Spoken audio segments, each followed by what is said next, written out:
3.5 hours north of Edinburgh, the capital city of Scotland, are the stunning Scottish Highlands.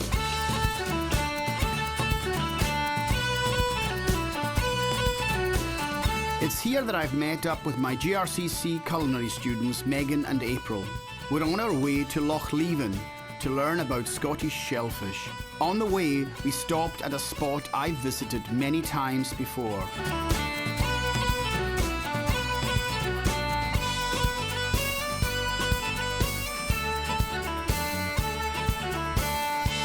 Girls, since we've left Edinburgh, we're now climbing up into the mountains and coming up into the Grampian region of Scotland, up into the Highlands, where obviously where I'm from and one of my favourite places of all time.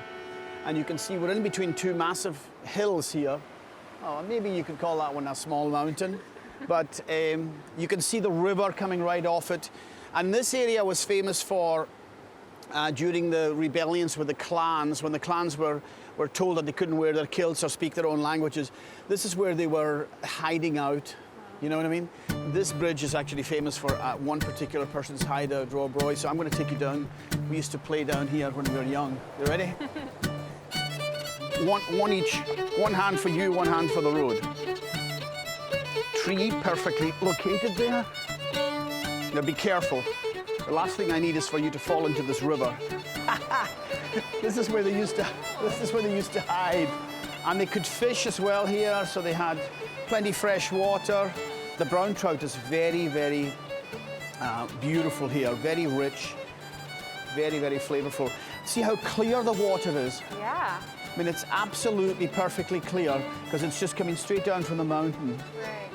So these were some of the little hideouts. Now, obviously, this is a modern bridge. When it was an older bridge, this was the bridge going across. You see, this is the base of the bridge. Okay. So it was going across to there, and they would hide under here.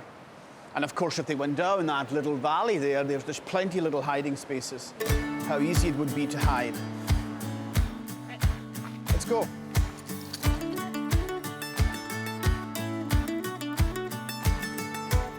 The journey through the Highlands and into Loch Leven is a moody, beautiful scene. Ripped storm clouds hover above the incredible mountain ranges.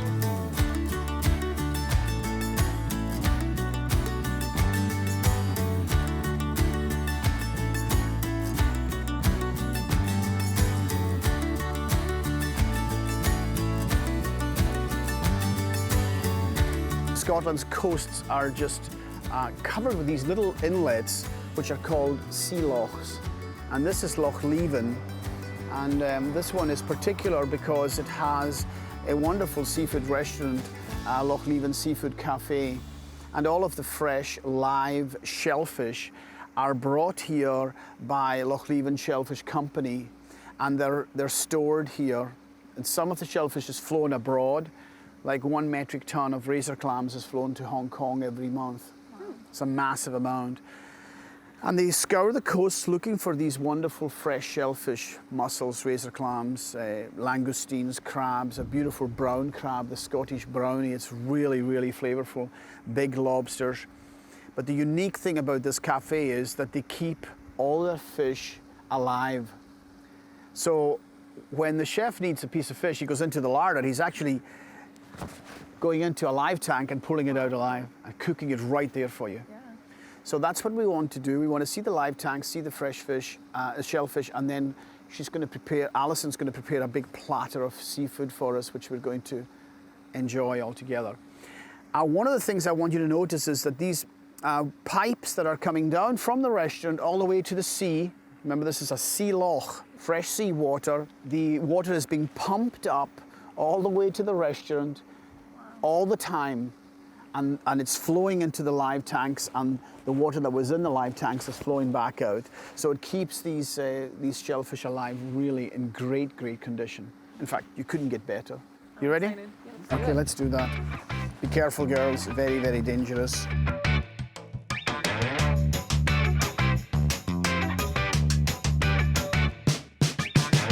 Coming up on Cooking with Angus. And then, of course, they go absolutely bright red when we cook them. Totally contrasting colour, but yeah, they're a beautiful colour of blue.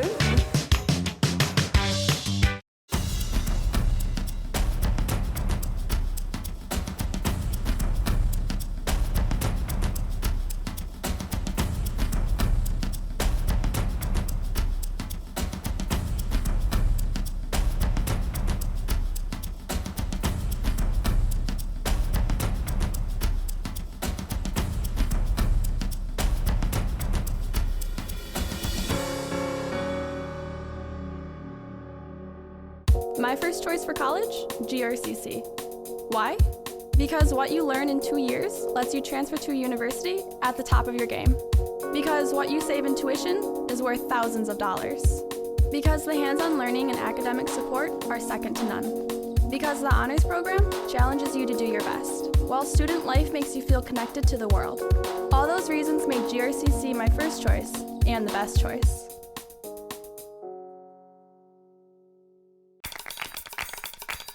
I love GRCC because I love Grand Rapids. I chose GRCC because it's close to home. I can take my time to decide what I want to do with my life. I love this campus because it's an affordable way to take basic classes. I chose GRCC because it was the best place to get reacquainted with school. Because I love being downtown. Because it's military friendly. So I can pursue my dream of being a dental hygienist. Because it offers the same educational experience as universities.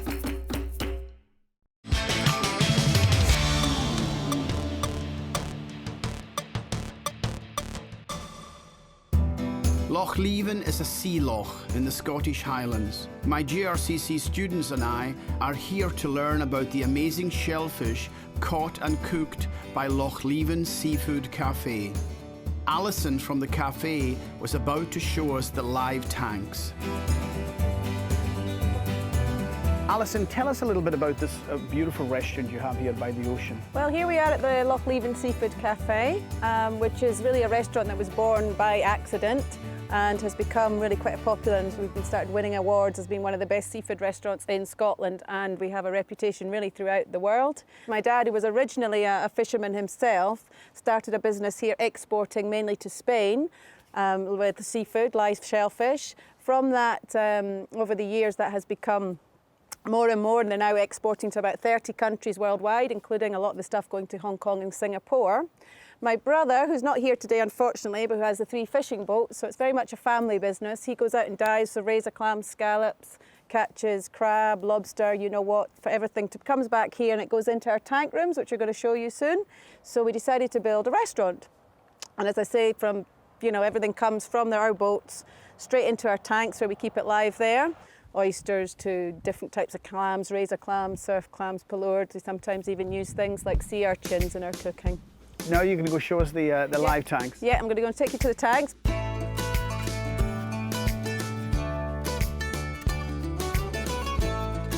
Okay, so we have here, girls, some oysters. These are actually Pacific oysters. We have 2 types of oysters we use in Scotland. We have native oysters, which we don't actually have any of at the moment because they're very, very difficult to get, and most of the water in Scotland where the native oysters are going are actually owned by the Queen, so to speak. Their land, they're not allowed to be taken. They're sort of a bit like an endangered species really, so we are not allowed unfortunately to sell the native oysters. But these are equally as good. These are Pacific oysters, so they are farmed, but they're obviously farmed in local waters. And they are farmed just down the road on the west coast, just down Loch Creran, just down the road on the way to Oban, not 10 minutes from here. And we generally just use those raw. We open them up straight out the tank here, so they're actually live because they're living in this tank. Open them up onto a tray with some lemon and shallot vinegar, and that's it. It's nice and fresh down the hatch, and pint of Guinness, nice with a pint of Guinness, and equally as nice with a nice glass of chilled white wine. And we can cook them if we have requests from customers, or on our hot seafood platters, we grill them with garlic butter. But you'd be surprised how many of these we go through in a day here. I can imagine. So these are the carpet clams. Again, from the west coast of Scotland, as all of our menu and all of our shellfish in here is obviously all from within an hour or so of here. These are caught just up the road in Arisaig. They live in the sand, so you could actually dig for these in the beach in the right places, but the guys are actually going out into shallow waters and diving for these at the moment. They'll spurt water at you, they'll spit at you. Yeah, what's the local name for these? Carpet clams. Carpet clams, yeah. They are beautiful. Yeah.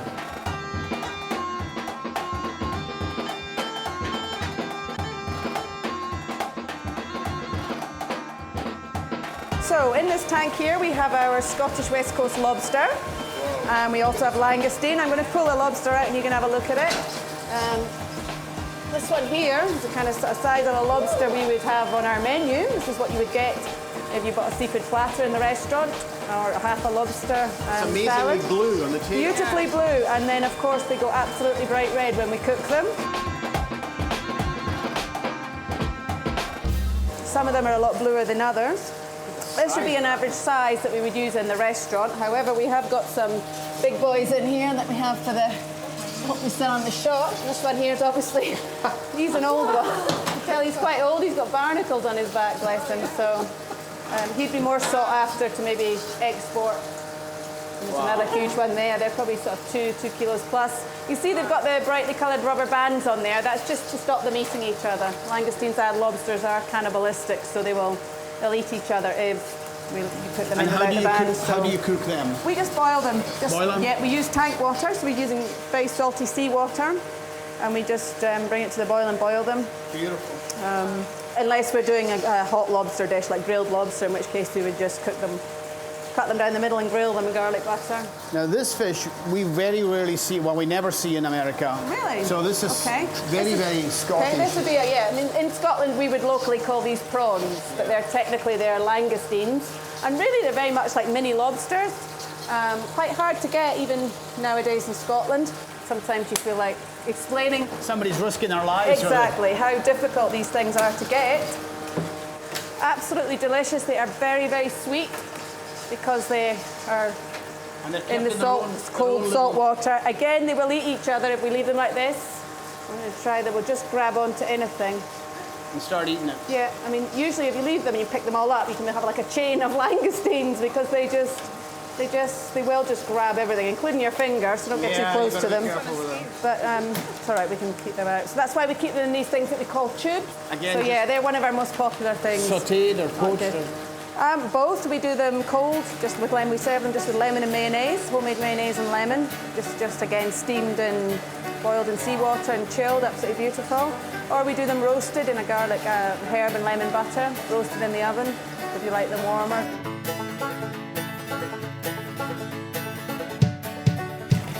Okay, so what we have in this tank is our common brown crab, edible brown crab. We've got a whole tank full of them here. Again, these are fished just locally on the west coast, just up the road. These will be landed down Ardnamurchan. And again, they're quite popular. There's just a lot of work involved in eating crab, but they are super tasty. Yeah, we give the picks and the tools to do it. And sometimes people sit for hours just picking away at the meat and the legs. And yeah, it's a good deal in there. It's quite heavy. You can get quite a lot of meat in that. I think at this moment, especially, it must be the time of year, because it's got lots of eggs just under the belly here. So obviously this is a female crab. It can't bite you because, again, on the boats they clip the claws so that they can't bite and bite each other. So if you just hold it like that, or you could hold it up the other way if you want to see the actual face and the eyes. They're strong. They're feisty. Can't do it here, you Jack. Oh, come on, girls. A little crab's no, going to he doesn't want to. Maybe get another one.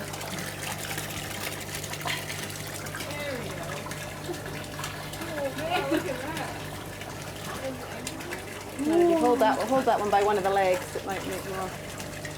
Let's hold one of the legs. That's too funny. It's just turned over. Oh, that is lovely. And yes, they do walk sideways, if you see. Yeah. Sometimes they get out by mistake. Somebody drops one or whatever and they walk sideways across the car park. Heading for the sea. Heading for the restaurant. It's even funnier. Coming up on Cooking with Angus. I quite like it like that because it shows there's the whole lobster, whereas the crab's already been separated. My first choice for college, GRCC. Why? I was ready to build a career. I traded taking notes in a classroom for hands-on learning. I found a program where I can follow my passion. What I'm saving on low tuition will pay off if I transfer to a university. And I know the skills I'm learning will build a better community. All those reasons make GRCC my first choice and the best choice.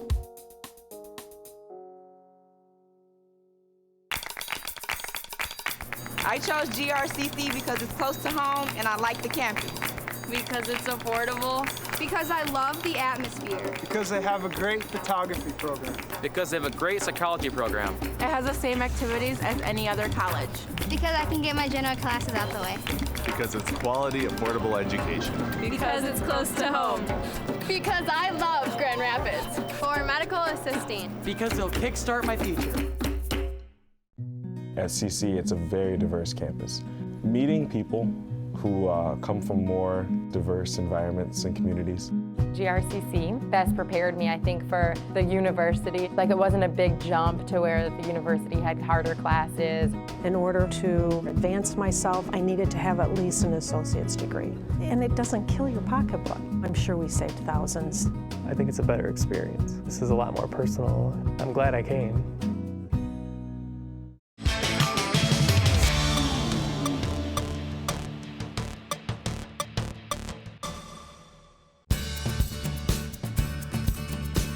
Here at Lochleven Seafood Cafe, we were able to visit the kitchen, where Chef Keir showed us how to make a platter for 4. This particular platter was special because it was, in fact, our dinner. So you're not weighing them, you're just like measuring by handfuls. Yeah. Keir started everything with the clams, mussels, oysters, and razor clams.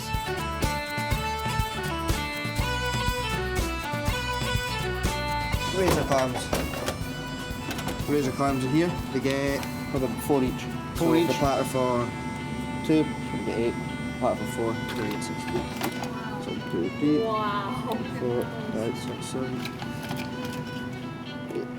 8. That is so good. I can't wait to eat that. This is why we've been talking about this for a long time. Sorry. Thank you, Keir. Squeeze over this side now. No bother, man. This sink's just for shellfish. So this sink is just for the only for shells. shellfish? Yeah. This whole part, just for shellfish. Then you've got starters, and desserts, and sauce over there. I've got my 2 pans over by the stoves. I've got the big one there for the mussels and the surf clams, and I've got the other one for my razors. I do my razors separate because they take half the amount of time. So razors are going to take half the amount of time than clams and mussels? About 2 to 3 minutes for the surf clams and mussels, and I'd probably say about a minute and a half pan for the razor clams. First of all, start with just turning them on slightly. Don't want it too hot because sometimes they tighten shut and you can't open them up. A wee splash of garlic butter in. We have a wee bit of wine. That's the white wine we use for most of the dishes that involve wine in the kitchen. A wee bit of wine. Either one. All the clams in that one.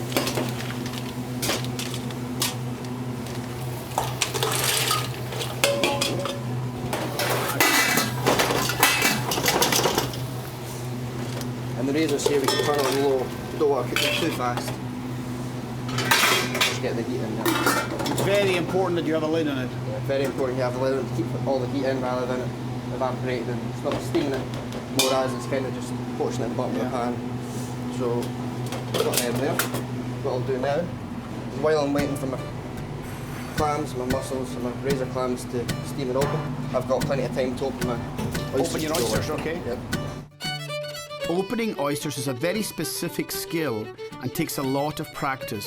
Keir taught April and Megan the basics. Right, we're going to start with how to open this.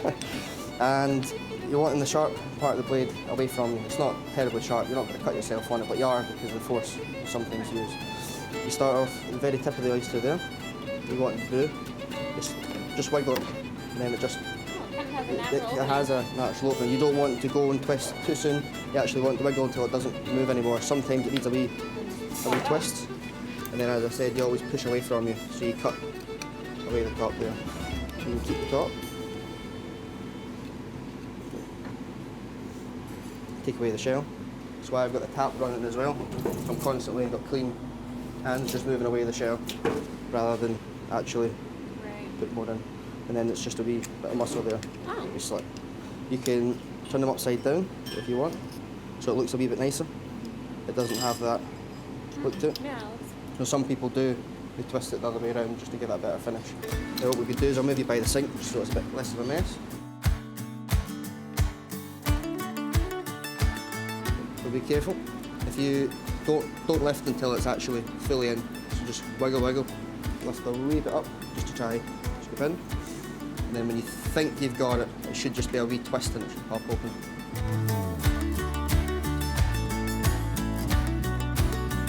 Right there, and then twist. And then it lifts, and then you can wiggle the knife up. Got it? Just there, yeah. See it? There we go.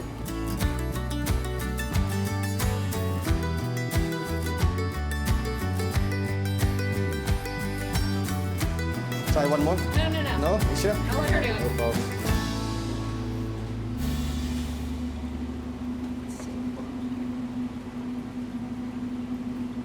She's in the right Try place. not push down or up until you've kind of just got it in. No. No, that's okay. Well, you just need to watch your fingers when you do that. You get to know as well how tough they are by the time you're going in. You know how much pressure to use on it. There we go.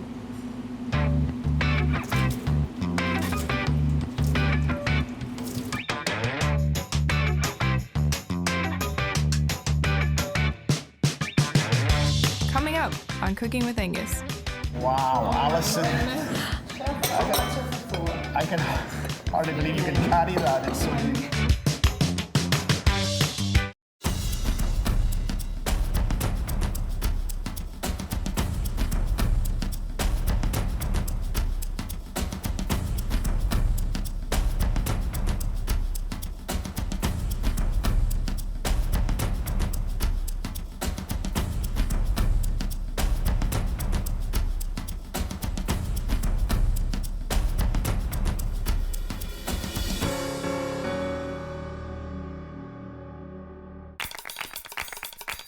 I love GRCC because I love Grand Rapids. I chose GRCC because it's close to home. I can take my time to decide what I want to do with my life. I love this campus because it's an affordable way to take basic classes. I chose GRCC because it was the best place to get reacquainted with school. Because I love being downtown. Because it's military friendly. So I can pursue my dream of being a dental hygienist. Because it offers the same educational experience as universities.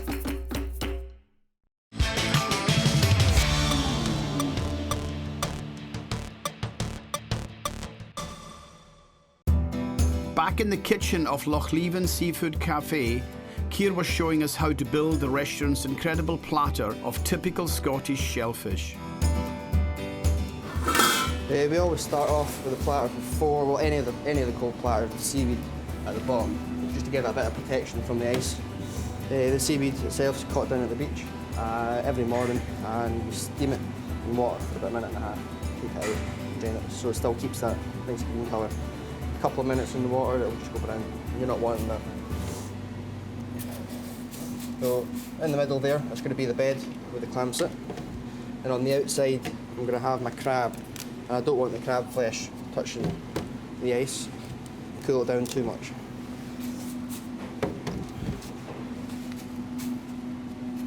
And then I'm wanting room here for my razor clams. I've seen the platter done a couple of different ways, but it should really be done the same way, because that's the classic Lochleven Seafood Cafe way of doing it. So we start off with the razors on the outside. So we try and work it as four in the quarters, so each person can have their kind of section. Yeah. Do you like shellfish yourself? Yes, I do, and I like fish myself as well. I wasn't too keen when I started because I hadn't experienced cooking, tasting different ways of cooking methods and so on. So when I actually opened up and learned how to cook, that's when my taste for shellfish came. Next, Keir split the crabs in half and added them to the platter. Clams are added as well, filling up the middle on top of the fresh seaweed. All that's left are the lobsters, oysters and langoustines. There's been a few different ways I've seen people do it, and it's like having them both like that, so they're kind of up against each other. I quite like it like that because it shows it's the whole lobster.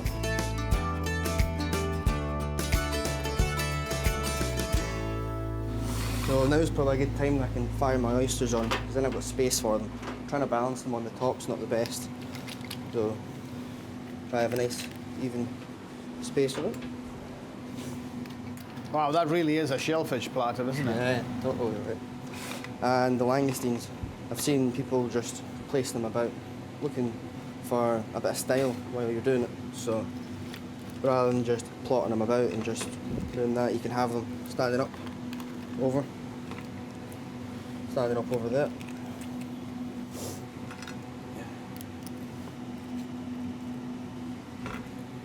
Right, you look at this wee one. There's a wee space for it. Open it there. And there we go.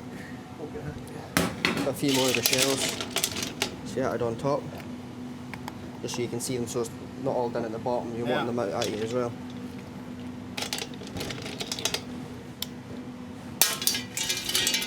Wow. And the last wee final addition, there are a few lemons. Normally there's another lad that's over here, there's always ready. He knows when the platter's about to go, so he'll be ready to put the lemons on and get the condiments ready for you. Half a lemon, a few wedges around the outside, just so you can get a nice colour contrast as you go down. That's fabulous. Thank you for teaching the students how to do it that way. Well, I wish I could teach you some more, but couldn't, no problem. Thank you for coming. And the knack of opening oysters will just happen. You'll get there. The more you open, the better you'll get at it. We'll practice eating them too. Yeah, help yourselves. All right, There's plenty let's go there. eat this. Wow, Alison. I can hardly believe you can carry that. It's so huge. Enjoy. Thank you so much. Now, you've been looking forward to this razor clam for a long time, so I'm going to have a langoustine. So you get a razor clam. Here we go. Cheers. Enjoy.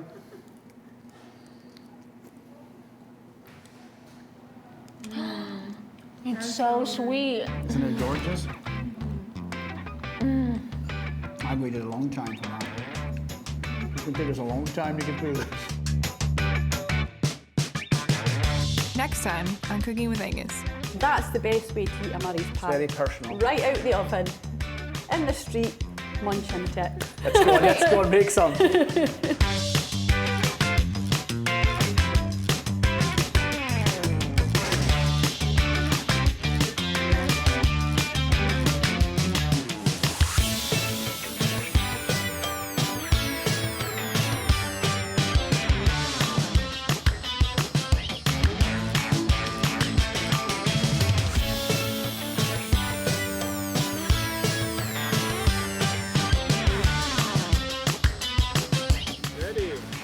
How do I look?